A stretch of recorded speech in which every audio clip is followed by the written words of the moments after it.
Welcome to this webinar on creative uses as a CBT text, the clinician's guide to CBT using mind over mood.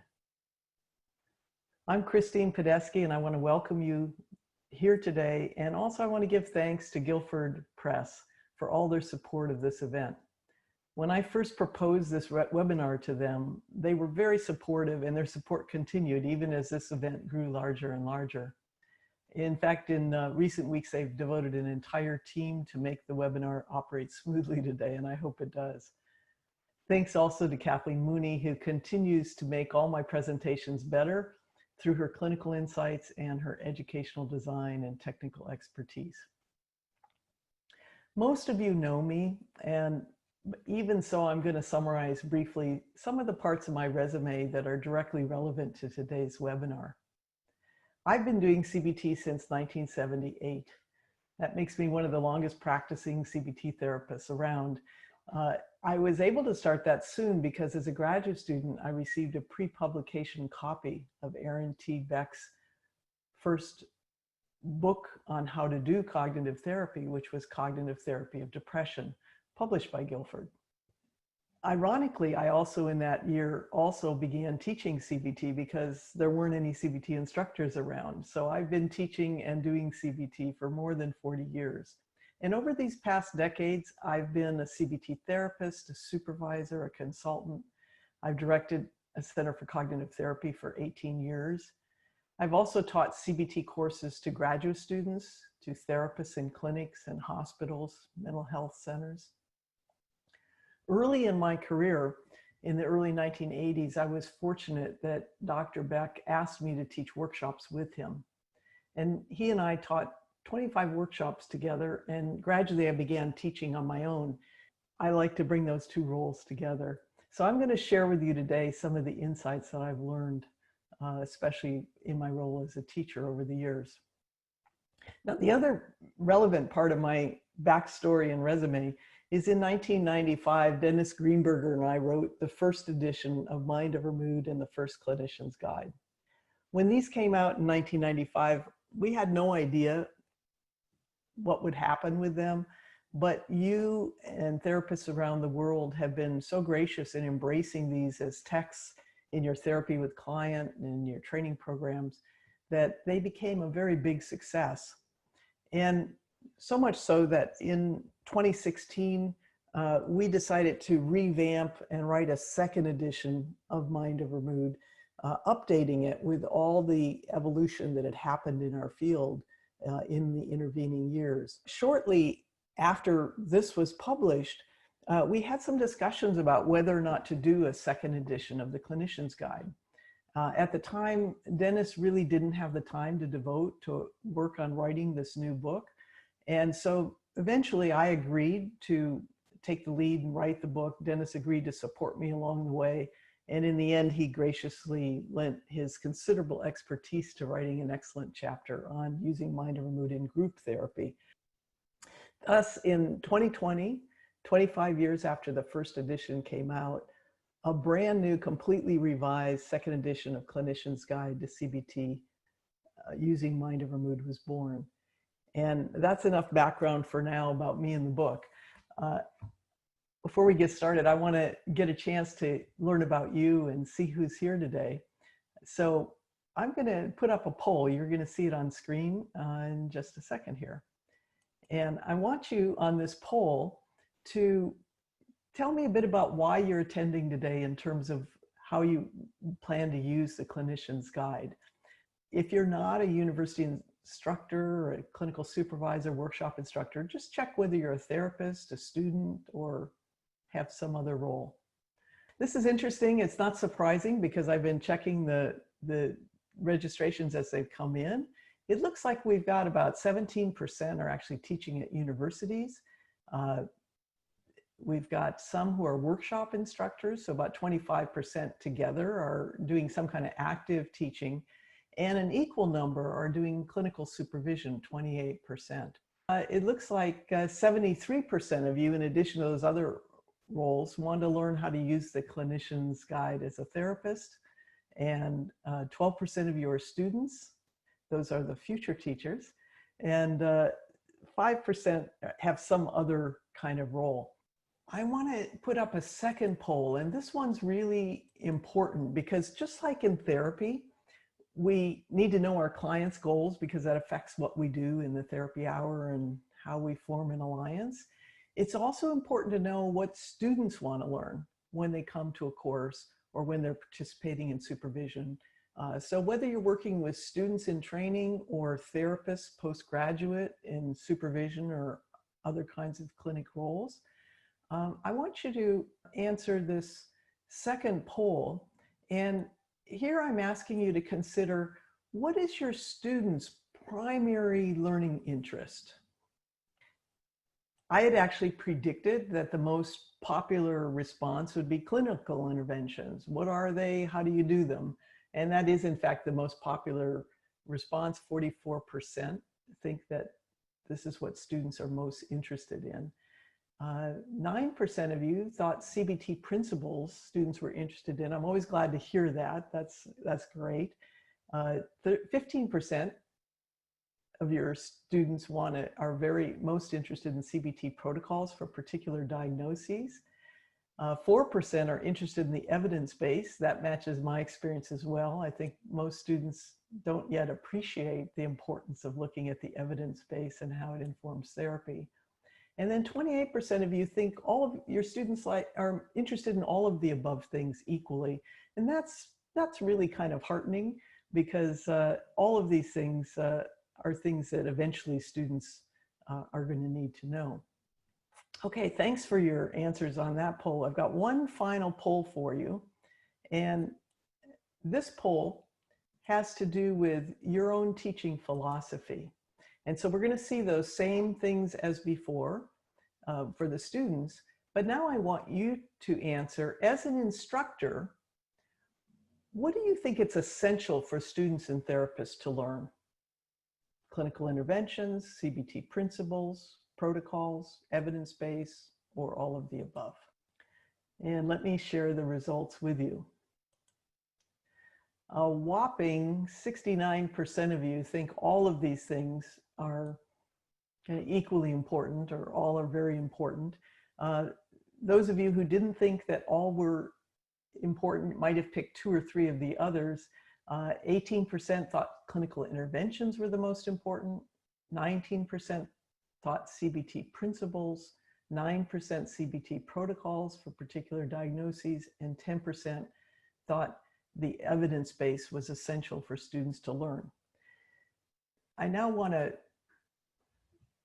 put them together, the student poll and the teacher poll, because this lays out for us, I think, what an instruction dilemma is that we all face. One of our challenges as instructors and supervisors is, how do we get students interested and engaged in learning the parts of clinical practice that don't interest them as much, especially the parts that we think are really important for them to learn? And the short answer today is, I think we get students interested and engaged by tying everything, evidence-based, principles, protocols, tying everything into the context, the nuance, and the complexities of real clinical practice. Because clinical practice is what students and therapists are really interested in. Now, that's the short answer. I'm going to give you a long answer in the remaining time that we have together and try to show you how to get students interested and engaged by building our instruction around real clinical materials. This, in fact, was foremost in my mind when I was writing the new clinician's guide, because I had in the back of my head the entire time I was writing it that I wanted this to be an ideal textbook for teaching CBT to students at the graduate level and to also therapists postgraduate who wanted to learn to do CBT. But I also, at the same time, wanted to write a book that seasoned therapists, even my most experienced colleagues around the world, could pick up and read and learn something new and be reminded of things they knew, but perhaps see them in a different context in a way that helped them be better clinicians. So these were my ideas, and I actually feel pretty good that I accomplished this. But I'm the author of the book. That's me. Of course, I'm going to be enthusiastic about it. why would you want to consider this book as a textbook? I know from my own experience as an instructor that if you're choosing a textbook for a course you're teaching for the first time, you want to have the best book available. And if you're already teaching a course and you've already been using a different textbook, you're not going to readily want to change textbooks because it's a lot of work involved in changing a syllabus and adjusting to a new textbook. And this year, you have to factor in the possibility that you're going to be teaching remotely via some web platform. With online teaching, you want to be using a textbook that's going to enhance that experience and not be a drag on it. So let me tell you what I'm going to do today.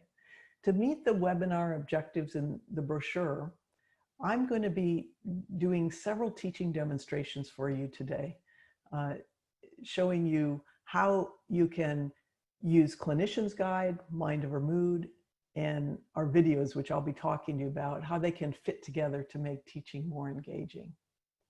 And then I'm going to also give you 5 reasons why you might choose this book as a text for your classes, your supervision groups, your staff training in your clinics, and all the other teaching that you do. And some of these reasons are going to be even more compelling if you're going to be teaching online, as I know many of you will be. While giving you the 5 reasons, I'm going to overview the book and show you several ways that you can use it. Okay, now I want to tell you a little bit about my evolution as a teacher, and you can see where your own teaching style fits into this description. When I began teaching workshops back in the early 80s, I tended to cycle through 4 different steps. And then depending upon the length of the workshop, I might go through these 4 steps once, twice, 3 times, 4 times over the course of the workshop. The steps always began with some didactic presentation, which in retrospect was much too long to hold students' interests. And then I would do a clinical demonstration, which was also often too long. It might be 20, 30 minutes long. And then we'd debrief that demonstration and I'd take questions and answers. I think because the demonstration was so long and people have been sitting there for so long, by the time they got to actually speak, many of the questions often were quite off base. And then we might take a break and then they'd come back and do an exercise. And by now, the learning is so remote from their clinical practice that I'm sometimes amazed people found it helpful. Over the years, I really evolved and changed in my workshop style. And those of you who've been to my workshops have seen things that I've done over the years to try to make workshops more engaging for people who are there. And some of the things I've done to increase engagement is, first of all, I start with the most exciting thing. Rather than starting with a didactic lecture, I find it really helps if you start with some sort of clinical demonstration. When you give didactic lectures, students' eyes glaze over. But when you give a clinical demonstration, their eyes and ears perk up, students lean in, they're interested in clinical things. I lead now with clinical demonstration. Often in my workshops, it's a live demonstration or could be a videotape or a clinical vignette. And then I interview and talk with the group about what they notice, what they observe, and try to get the didactic principles brought out from their own reflections on what they've noticed. And then we immediately go into some kind of group experience or group exercise. This could be role plays, it could be breakout groups where they talk about things. And then as a whole group, we analyze and debrief the learning via the topic of the day and do question and answers. Now, this whole model of teaching revolves around clinical demonstrations as a kind of a lead part of teaching. And I know this is a barrier for many course instructors. First of all, it's a barrier because it can take a lot of time to figure out what's going to be a good demonstration that's going to evoke the learning you need to evoke in that class. That can take time. People may not appreciate that I sometimes spend hours and days figuring out what a good starting clinical demonstration is. The second thing is many instructors that I've talked to, even people I know who are superb CBT therapists, they have low confidence in their ability to do a live clinical demonstration or to know how to present CBT in front of a group. And so their hesitance to do that leads them back to didactic lecture. Today, I'm going to give you several examples of how the clinician's guide and our videos can help you overcome that barrier. And one of the things I'll just mention now is as soon as this clinician's guide came out, we started a new project, which we mean to be kind of a companion to the clinician's guide. We now have started a new YouTube clinical tip video series. Twice a month, we post short videos. Some of them are like 2 minutes, 2-3 minutes long. Some are as long as 8-9 minutes long. These are mostly meant to be supplements to classes that you're teaching, training programs, supervision that you're doing. If you're using Clinician's Guide as a textbook, these videos are going to be a very neat fit because I'm using them to bring to life many of the clinical tips embedded in the book. Now, let me just give you an example of how this might work in a supervision or practicum course, for example. And for this one, I'm going to ask you a question. How often, and do you have students and therapists you work with say to you, my client didn't do the homework? Want to just put your hands up and let's see. There are a lot of hands going up. And so we're well over half of the group is agreeing that this is a common issue that comes up. Okay, thanks for that. So we have teaching options when that happens. Now, in the past, 20, 30 years ago, I would have probably found out, just dissected, what did you do? How did you set up the homework? And then probably give a mini didactic lecture on how to set things up so clients are more likely to do learning assignments. But I want you to consider this more engaging approach. Ask each therapist in your supervision group or your practicum class to think of an example from the last week of a client who didn't do the homework. Then set up this exercise. If you have a big class, you could send them into breakout rooms if you're teaching online. If you have a small class, you can all do this exercise together. But I want you to then, once they identify a client, have each member of the group do one of two tasks together. They can either, as shown on this slide, review the troubleshooting guide at the end of chapter 2 of the Clinician's Guide to CBT using Mind Over Mood. Starting on page 38, there's a troubleshooting guide response to what do you do when clients don't follow through and do what they agree to do in therapy. And there's 10 practices there that enhance client adherence. You can see from the first 3 of the 10 tips that are included here on this slide that each one has detailed guidance.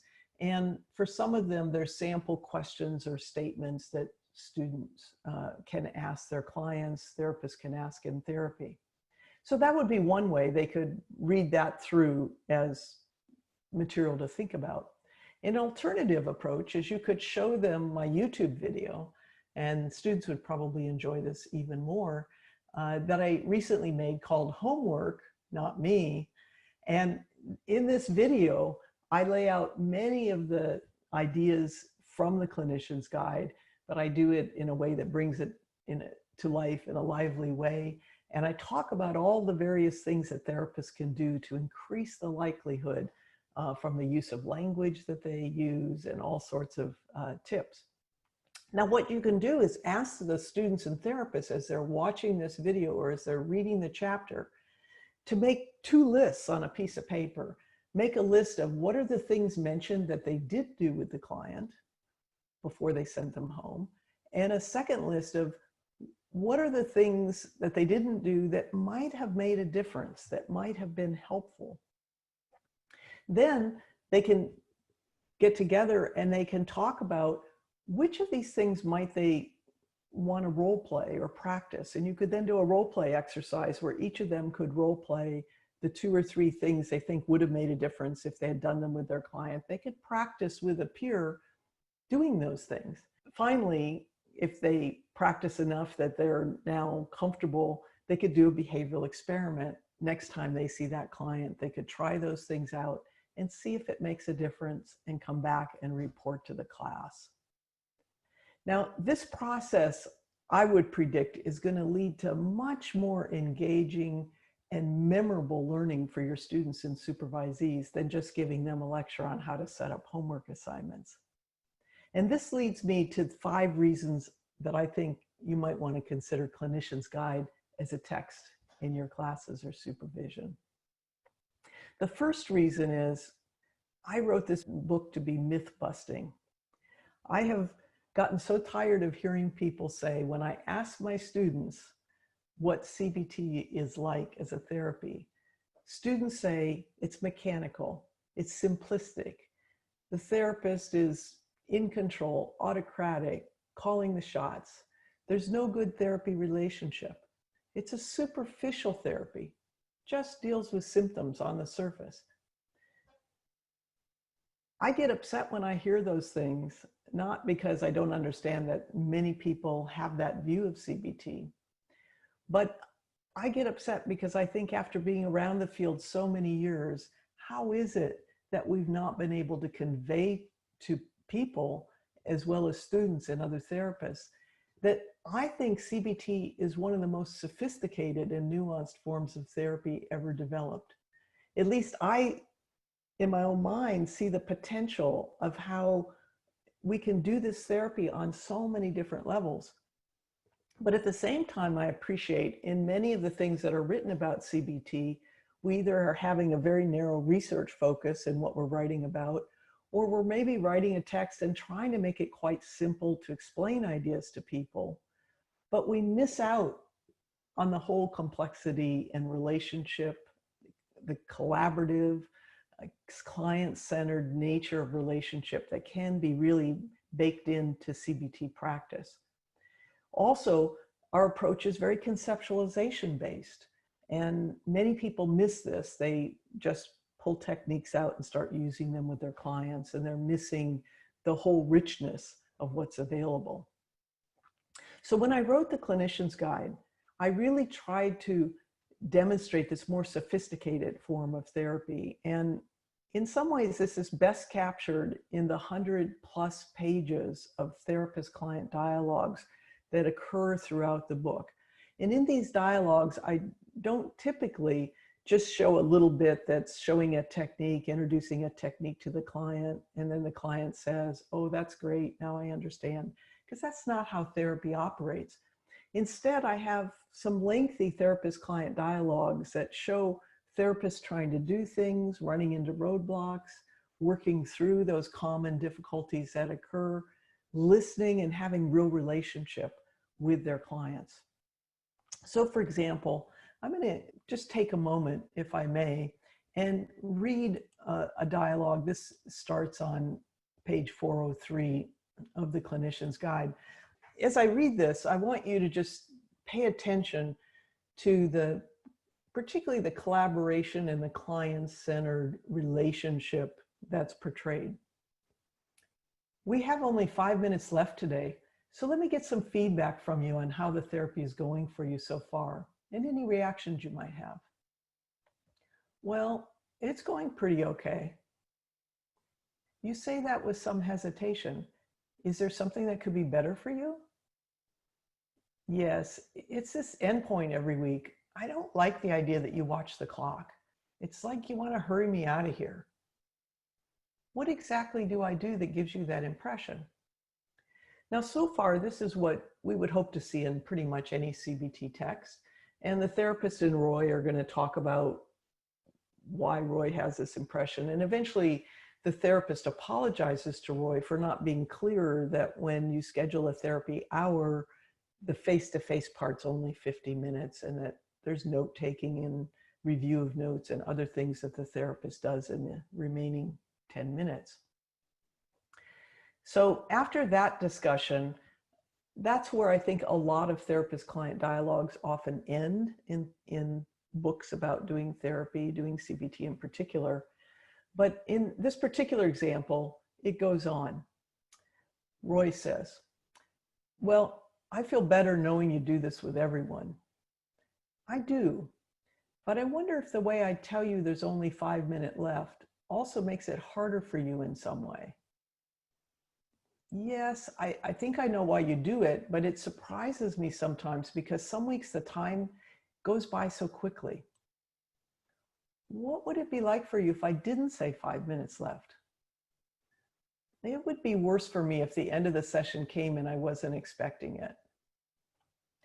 I do let you know so we can cover whatever else is important to you to discuss, but maybe there's a better way for me to signal you. I have a setting on my phone to make it beep at a certain time every hour. Maybe I could set it to go off at 5:45 and then we'd know. That's a great idea. Would you be willing to do that? Yes. And then I'd feel a little more in control of our time. Let's try that next week. Let's also both think more about this discussion to see if there's more to say. I'm going to make a note that you feel better when you're in control of the time. Okay. Before we leave, how are you feeling right now about our relationship and what we've just discussed? Better. I was nervous bringing this up, but I'm glad I did. I am too. Please bring up any other concerns you have so we can have a chance to work them out together. Okay, I will. Now, this example I included to show the real importance of demonstrating to students these kind of early on therapy interactions that can occur and ways that you can collaboratively and with a focus on your client, tuning in and paying attention to their issues, that you can really use these interactions in a way that enhances the therapy alliance, as hopefully this sample shows. Now, at this point, I want to give you a quick tour of the book to show you what I mean by the clinician's guide presenting a full view of CBT as a system of psychotherapy. I want you to imagine for a minute that you're teaching a general introductory CBT course. If I were teaching a general introductory CBT course, I would probably start in terms of reading assignments with having students read chapter 1 and chapter 14 of the clinician's guide. This is because chapter 1 talks about the clinician's guide and mind over mood and how they're structured and some basics about using them. And then chapter 14 is a chapter that describes CBT. It describes that there are many forms of CBT, DBT, mindfulness, exposure-based therapies, cognitive therapy, cognitive behavior therapy. We list a whole variety of current evidence-based therapies that could all fall under the rubric of cognitive behavioral therapy. And then I write about the common elements of these therapies, the sense of collaboration, using guided discovery and evidence-based methods, the importance of case conceptualization, and actually teach demonstrations of how to do collaborative case conceptualization in 2 ways with clients in the early sessions. And as seen in the client example on this slide, we've got figures that show what the therapist and client have constructed together. We'd probably start with those 2 chapters to give people an overview and a grounding in what CBT is for this introductory course. Then between these 2 chapters, chapters 2 to 13, are all chapters that begin to unpack and break out what are clients learning in each of the mind over mood chapters, and also what's the behind the scenes knowledge and understanding that therapists should have so that we can at a more sophisticated level really help clients learn the skills that are likely to help them get better. Now, some of these chapters, 2 to 13, like chapter 2, cover multiple mind over mood chapters. Chapter 2 covers the first 4 chapters of mind over mood. And most of the chapters, like chapter 3 on goal setting, cover just one mind over mood chapter. And in that chapter, the students are going to learn lots of things related to goal setting that they need to know to have a firm grounding on the science, the clinical processes, and all of that involved, and as well as common troubleshooting guides and things that will help you. And you'll see here on the blowout, there's a reminder box because The chapters are peppered with clinical tips and reminder boxes that highlight and that they can quickly reference to go back and remember things that they learned in the chapter. And they can on the fly, right before a therapy session, check a particular reminder box and get a quick summary of what are the important things they're meant to be doing in that session. Each of the 15 chapters of the Clinician's Guide covers topics that are relevant to general introductory CBT courses. And I want you to know that throughout the book, we also present a wide diversity of client issues, cultures in different circumstances, including things like LGBTQ+ clients, racial and religious minorities who are dealing with social discrimination. We have a client in there who is dealing with their reactions to how angry they became with a homeless person, people who've lost their jobs, and lots of other issues that come up in real clinical practice. So these aren't like straightforward clients handpicked for CBT. Many of the clients in the book experience multiple complex and long-standing issues. And this is important because these are representative of the kinds of clients who really come to therapy. I actually think this is really important to have in a textbook, because I think otherwise, if cases are too simplistic, they lure students into thinking CBT is going to be simple to do, or it reinforces that myth that CBT is a superficial symptomatic therapy. Also, if client examples are too simplistic, it can discourage students, because then when they go out and do their practicum and begin to practice CBT, they're going to have a thought like, my clients are so much more complicated than the ones in the textbook. I can't use CBT with them. So we did our best to really capture real clinical practice in the client examples. So let's suppose you're teaching a more targeted course, say on CBT for depression. What chapters would you emphasize then? Well, here we see on the left of this slide, you see that in the Mind Over Mood book, in the back of the appendix, and also in the appendix of the Clinician's Guide, we have reading guides. And these reading guides are the chapter order that clients should be reading Mind Over Mood in order to acquire the skills that evidence-based shows will be most helpful with a particular mood. So you see here the reading guide for depression and the chapter order. And then on the right, you see in the Clinician's Guide, we have a companion chart that shows for each Mind Over Mood chapter which Clinician Guide chapters teach therapists how to deliver that part of the therapy. And there's also some videos listed that you can get as companion for depression classes. In working with depression, of course, the first thing that you're going to do is work with behavioral activation. And so this is a big part of the depression chapter in the Clinician's Guide, teaches therapists all the ins and outs of behavioral activation, with an emphasis on the kinds of things that depressed clients say that make it difficult to get behavioral activation going. Negative thoughts like, I just can't do this. This is too much for me. Ways to get through these roadblocks are explained both in text and in therapist-client dialogues. Now, once students get quite skilled at behavioral activation, they're going to go on and need to learn how to use thought records. And there's actually 2 chapters in the Clinician's Guide that teach therapists the nuances of thought records. And in these chapters, we've got figures that show creative ways to do different tasks that may be familiar to you. And we also really emphasize testing out images as well as thoughts in words, because I think the work on imagery in CBT is some of the most exciting work of the last decade. We know that thoughts that come in images are often the most emotionally powerful. And yet, I know that many CBT therapists shy away from identifying images, particularly with depression, because they're not quite sure how to test them out on thought records. So we've got examples and guidance for how to do that as well. So you can see that Clinician's Guide can be used in flexible ways for brief classes. If we're teaching a course on CBT for anxiety, again, you could follow a similar thing, look at the Mind Over Mood reading guide, the companion Clinician's Guide.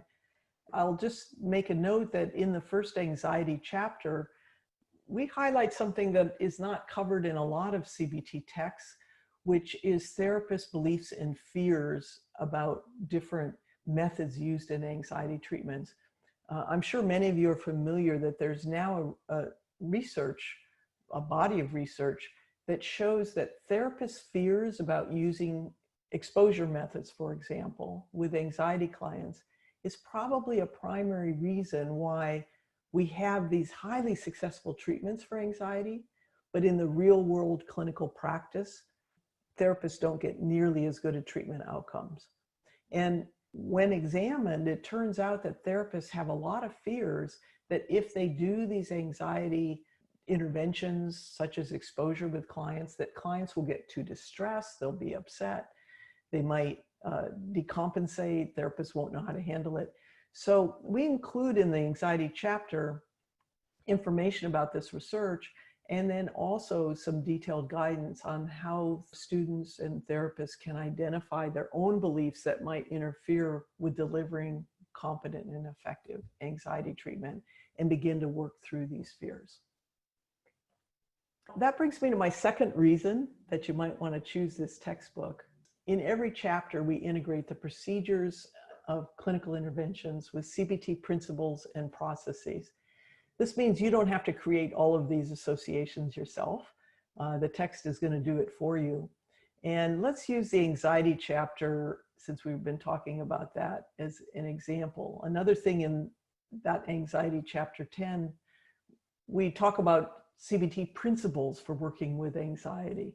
And of course, one of the main principles is that we want people to approach rather than avoid what they're afraid of.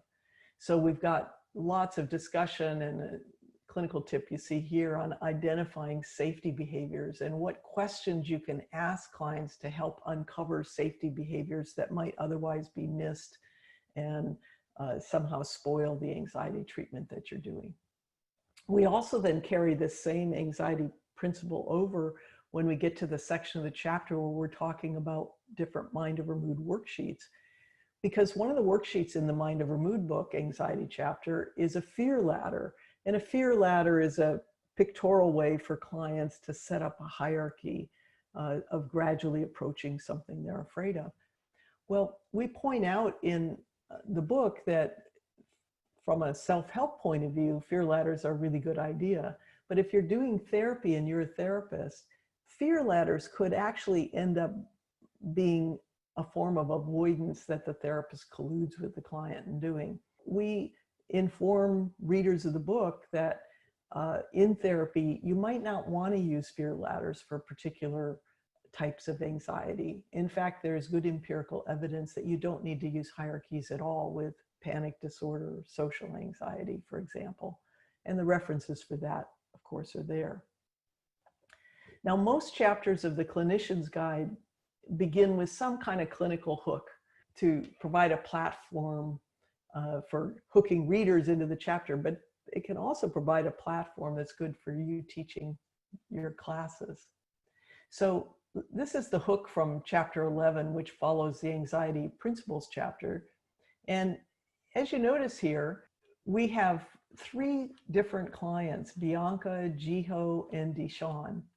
And each of these 3 clients is afraid of flying and avoids getting on airplanes.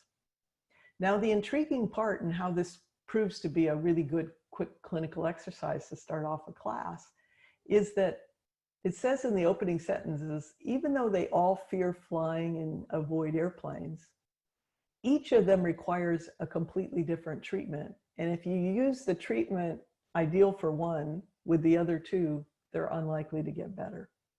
Now, that's an intriguing start to a class. And some of you may already be thinking and developing hypotheses about why that might be so. I would, if I was teaching a class, put those statements up on screen, perfect for an online teaching class, and make that statement that each of them require different treatment. And then let the students discuss for 5 or 10 minutes what they think about this. Why could this be true? How could they explain it? Now, hopefully, because they've already probably read chapter 10 of the book, some of them are going to remember that in anxiety treatment, you're not going to get good response unless you're working on testing the central fear. So hopefully some students eventually in this discussion will say maybe their central fears are different. And this can then bridge to a discussion of why it might be important to understand diagnosis and anxiety treatment, and also know what anxiety treatment methods are best suited to each diagnosis. As they go on and read chapter 11, they're going to be learning about all of these anxiety treatments, and they'll be seeing models printed out for different clients who experience generalized anxiety disorder, panic disorder, specific phobia, agoraphobia, social anxiety. And of course, the troubleshooting guide for this chapter is how do you deal with people who have multiple anxiety disorders. When teaching students about treating anxiety disorders, you can supplement your text with some of our videos that we have of full therapy sessions. These are actually videos that we've sold over the years. Many of you I know have seen them or have them or use them in your classes. So we have a full session video on doing the CBT treatment for panic disorder. And we also have a full session on social anxiety treatment that illustrates the protocol I developed of assertive defense of the self. So these two videos provide a lot of detailed clinical material for your classes.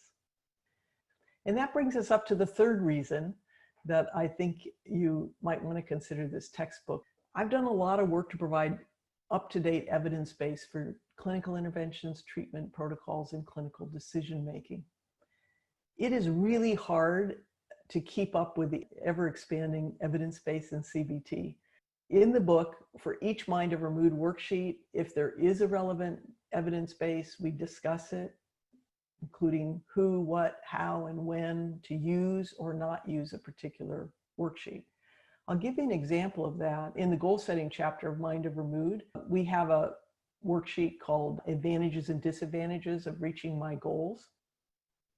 And there has been some research and findings in motivational interviewing research that if someone has not yet committed to a particular goal, looking at both the advantages and disadvantages of reaching that goal can actually decrease their willingness to change. So I'm going to say that again, that looking at both the advantages and disadvantages of reaching a goal can actually decrease willingness to change if people aren't already committed to that goal. There's guidance in the clinician's guide to only use this worksheet for Mind Over Mood in therapy when a client clearly wants to achieve a goal. You'll also notice on this particular slide that the sections that the client's meant to write in are in blue. And this is my reminder to let you know that if you have the Mind Over Mood book, second edition, at the end of the table of contents, there's a web link where you can go to that web link and get fillable PDF versions of all 60 worksheets from Mind Over Mood. This is really helpful when you and your students are doing teletherapy, and when you want students in class that you're doing over the web to be working on a Mind Over Mood exercise in class, they can literally fill it out as a fillable PDF and then email it to you. And you can get samples of these as you go along. Same thing we do in therapy. Some of the other types of evidence that we cite, just to give you a sampling, in chapter 8, which is a chapter on core beliefs, we cite research which, so far from feedback I've been getting, has surprised some therapists. We cite research supporting my view that it's really best not to focus on core beliefs early in therapy, so you can read the data about what supports that idea. Later in that same chapter, we talk about cultural differences in gratitude practice, since gratitude practice is one of the elements included in Mind Over Mood. It turns out that while expressing gratitude in the United States has really positive effects, there's not the same benefits if you're someone living in South Korea. Yet acts of kindness have similar positive benefits both in the United States and South Korea. We explain why this might be in the text, but the important point here is Throughout the book, I've tried to, whenever there are unexpected research findings, to highlight them for readers, because I think this helps students appreciate the importance of evidence-informed practice. Let's look at the fourth reason to consider this book as your text. As you've already seen today, it provides a lot of setup materials for clinical exercises you can use in the classroom or supervision group. You can do this by drawing on therapist-client dialogues, troubleshooting guides, etc. Even before this clinician's guide was published, many instructors were already using Mind Over Mood in the classroom. Students around the world use Mind Over Mood worksheets themselves to learn CBT at an experiential level. They model the use of language in Mind Over Mood to learn ways to explain different ideas to their clients. And clinician's guide will really bolster that benefit for them. And you can use Mind Over Mood worksheets for role play practice in classes and supervision settings. Now with the clinician's guide, there's lots of additional clinical material you can review with your students in class, and that'll help them refine and tune up their understanding of how to practice CBT and also how to effectively use Mind Over Mood. I want to give you a quick case example. Consider Carla. Carla is a woman who's experiencing chronic depression and low self-esteem. She's one of the clients described in the book. And there's actually, throughout the chapter, 4 pages of dialogue between Carla and her therapist. And these are in different sections of chapter 5. And in chapter 5, one of the main themes is helping therapists learn what types of evidence and how to help clients find evidence to put on a 7-column thought record. And in the section of the chapter I'm going to show you some of Carla's thought records from, here we're trying to teach therapists what types of evidence are most effective. So here, if I was teaching in a class, the clinical demonstration that I would use to spark student engagement is in the form of showing these particular thought records. This is from the Clinician's Guide, page 95. Carla has been in a work meeting, and in the work meeting, this sparked her hot thought: I'm not the sort of person who deserves respect. And you see that what Carla's done, if you look in column 4, is she has looked for evidence across the lifetime, evidence of abuse, sexual abuse, being abused by her husband, drug addiction she struggled with.